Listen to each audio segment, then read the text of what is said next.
What's cracking, everybody? New video. The other day, I did a video last week sometime, and in it, I mentioned how the system fails people, and people get into the system, the juvenile system. Back in my day, I can't speak for what's going on now. I'm speaking my generation, my years of incarceration, my era. And people would get sucked into the system and then be made into monsters, right? And there was somebody in the comment section that was offended by that because I said that society should do better, that we should want more, right? And the person said, no, well, how about we blame your parents for raising a killer, or we blame parents for raising killers? It starts at home and this and that. And I kept saying, nah, I don't want to make the video about this. I don't want to make a video about this, And I keep saying to myself, I listen to Joe Rogan. Joe Rogan's like, don't even read the comments. But I feel like if I'm asking you to comment, then I should be reading them. I think it's so, this individual that said blame parents must be a perfect parent and have perfect children. There's no such thing, right? But this person must also be maybe in law enforcement, whether it's a DA or a cop or a CO, I don't know. But to make a statement like that, unfortunately, the way California is, just about everyone knows someone, if not is related to someone that has been incarcerated. And so to have that type of callousness and say blame the parents, that's pretty ignorant. Now I'm gonna give you an example. We all know that a lot of people came from broken homes, one-parent households. That one parent has to work. That one parent, and it's usually the mother, has to do what she has to do to make ends meet. Her best intentions are to have a good child, to raise a good kid. But life being what life is, things need to be taken care of. And so that person can't be in their child's life 100% of the time. It's very rare when a parent can be, right? And so I came from a highly dysfunctional and violent home. Okay, but I'm speaking in general and about that era that I grew up in. So a lot of homes had a single parent and the kids turned to the streets. It was a different time back then. And what was in the streets back then? A lot of gang activity.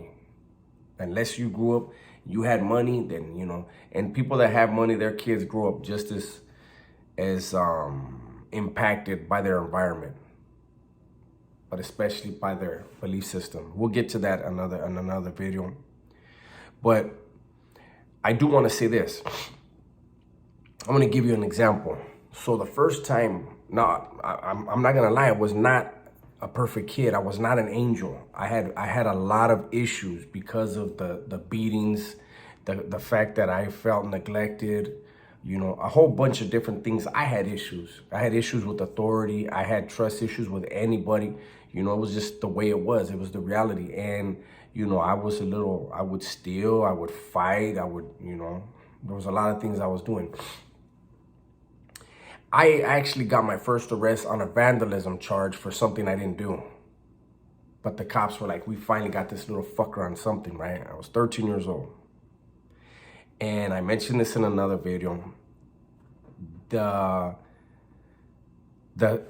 owner of the car that was vandalized didn't want to press charges on me.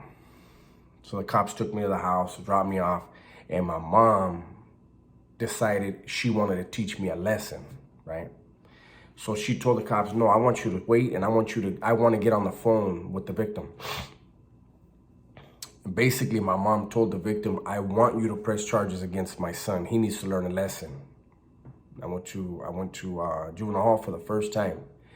And I made a statement to my mom where I told her, you just ruined my life. My mom was from LA. In LA, it's a different kind of system than Santa Barbara. Santa Barbara being a town that gets the majority of their income off of tourism, they really, if you breaking the law in Santa Barbara, they're gonna punish you a whole different way, right? And so I, as an idiot kid, told my mom, you just ruined my life. She was trying to help me. I was making bad decisions. That day it wasn't me, but I got busted for it, right? I went to juvenile hall for a petty ass vandalism charge, right? And I got put on house arrest. Of course I violated it. I was pissed. Fuck authority. I didn't do this shit. I'm gone. I'm gonna do. I got sent to camp for some bullshit that I did not. I know this is gonna sound like it. I got busted for some shit I did not do. The cops set me up. What happened? I went to fucking camp and I AWOL'd. I was becoming worse because of my hatred for authority. I went to YA, and when I got out of YA, well, I'm gonna say this, when I went into YA, the mentality there, it was very, very, very, very violent.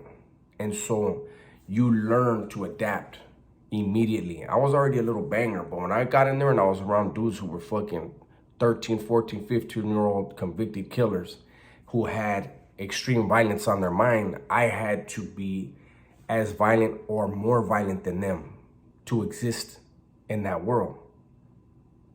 So if you don't get the point of somewhere along the line, there could have been an opportunity for them to say, you know what, instead of sending him to this group home, or instead of sending him to juvenile hall, or instead of sending him to camp, or instead of sending him to YA, how about we get him some counseling? That wasn't an option. The option was always lock him up. And every time you got locked up, you created within your own belief system, or I created, people in there created within their belief system, further and deeper hatred towards authority. Especially how in a couple cases, I didn't do what I was arrested and confined for. Didn't do it.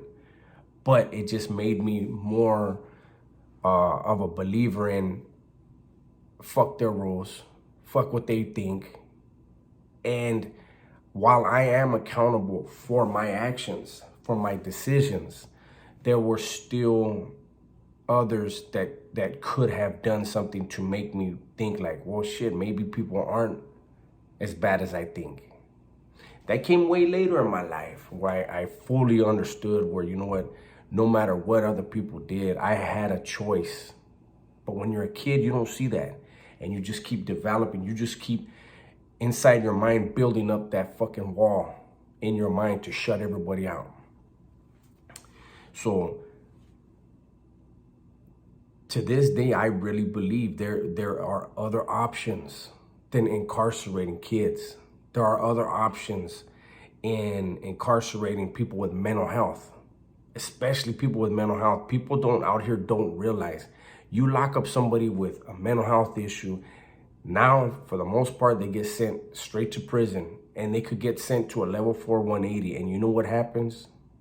Because of their disability, they are a threat. And threats get removed. Those people belong in a psych ward somewhere where they can be medicated and treated and maybe make them better. And that's why I say society needs to do better. We shouldn't have the most expensive corrections department in the United States, probably the world, in this state.